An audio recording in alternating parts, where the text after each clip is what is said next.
Morning, ma'am. Good morning. You can just please state your name, spell it, and then direct all your comments to me, please. Shantae Phillips. SHAUNTAYE PHILLIPS. Thank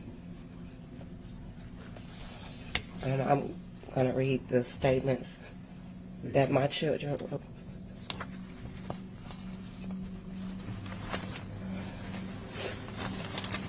This first statement is from our oldest daughter, Lenice.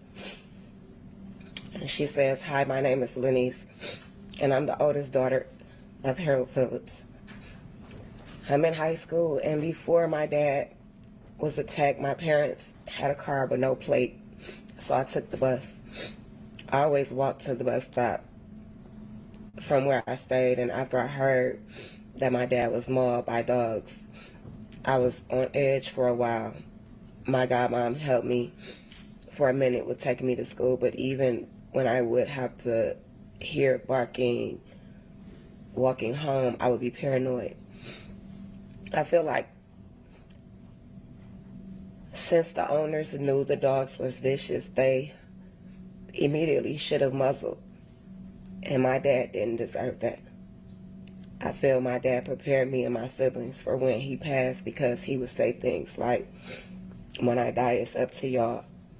But it happened so fast, and there's no way my dad had to lose his life from a fatal attack. Of course, nothing the owners could say or do can bring him back, but this has been the hardest part of my life that can never be healed. My dad stayed on me about school, and I've stayed on the honor roll, and I know he's proud of me, so I'm doing this for him especially, and for everyone else that's supporting me. The next statement is from our son, Hassan, and he says, "The impact it left on my family was tough to handle because we didn't expect this, and we had to find support and stay strong for each other and for our other family members. We always wanted him to live long and stay strong, but his death left a huge hole in our hearts."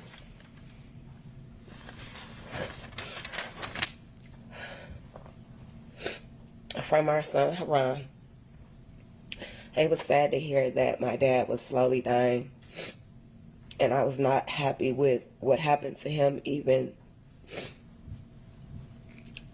the things he did wrong. He was still a good person. Even though it's not entirely the good man's fault, I've done better with him here. I am truly hurt, but it will be okay." From our daughter, Harmony,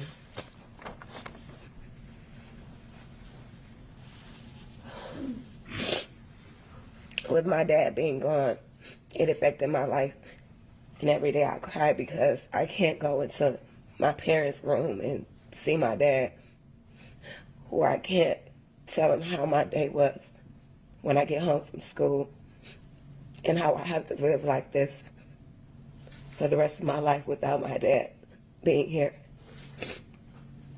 It truly hurts, because I'm stuck in this dark place of thinking about what happened to my dad, and I know there's nothing I can do but cry and try to distract myself from what happened. Love you, Dad.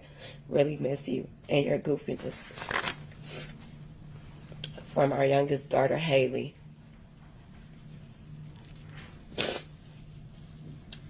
"My dad was the best dad I ever had. He was always by my side no matter what, and every time I look up, he told me, no matter what you see other people do, you do what you're supposed to do.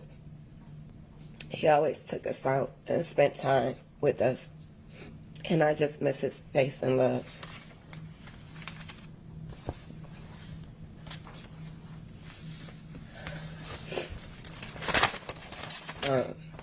Harold and I was married for 10 years. I never imagined having to watch him die. So so tragically.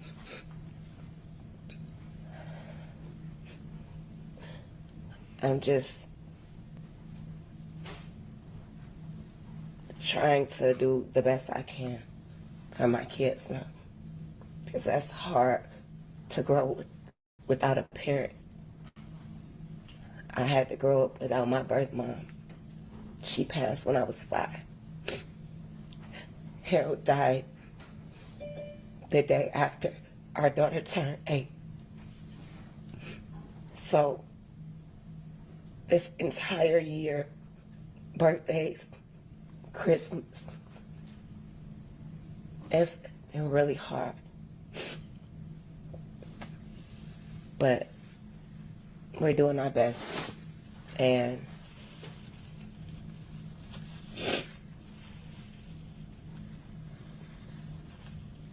I can't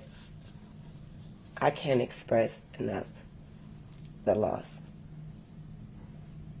You know, to have to close the casket on him so soon. He was only 35. It's not fair, but we'll figure it out, I guess. How's it affect you and your family emotionally? I cry every day. I couldn't. It's not a day I don't cry. You know, even just for a moment. It's nowhere I can go that I won't say, oh, we went here, we did this. Like, that was 15 years of my life. We don't have, like, a lot of family. We have family, but, you know, that we're close with every day. Harold had to bury his mom. He had to bury his brother. And then I had to bury him. Now, my kids listen to his music. I bought this obituary.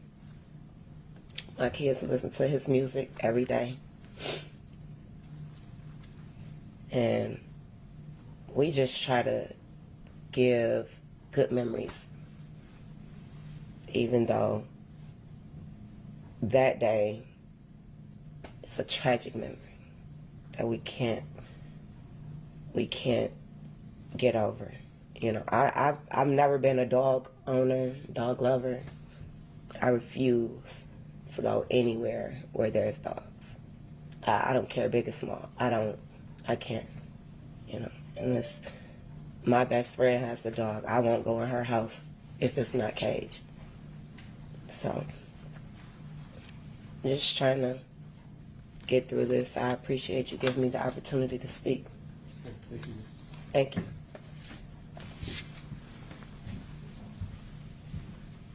Anyone else, Mr. Taylor? No, Your Honor. No additional attack statements at this time. Understanding what I've heard, I think scoring 15 points for OB5 is appropriate. Okay. May I make an argument then, just so my record is clear, Your Honor? Sure. So, first, I would rely on the Court of Appeals opinion in People versus Jaber, which where they expressly addressed this issue as a quote from People versus Bailey. And at the time, the sentencing court heard the following information from the murder victim's wife, and said that the couple had been together for 36 years. They would have celebrated their 20th wedding anniversary, but for the murder. The victim's wife also said that she had forgiven the defendant, even though her husband lost a son, they lost a brother, a grandfather, and a great-grandfather. Later, the victim's wife told the court that she prayed the court would impose the sentence that the defendant deserved. After hearing this information, the court scored 15 points, and the Court of Appeals in People versus Bailey has also upheld in People versus Jaber, ruled that although the victim's wife clearly expressed grief following her husband's death, there was no evidence presented to the court to show that the experience prevented the type of serious psychological trauma contemplated in MCL 777.35. Moreover, Judge, I would also rely on the criminal code for criminal procedure, which is MCL 777.22, where it outlines offense variable scoring and says that scoring of offense variables 5 and 6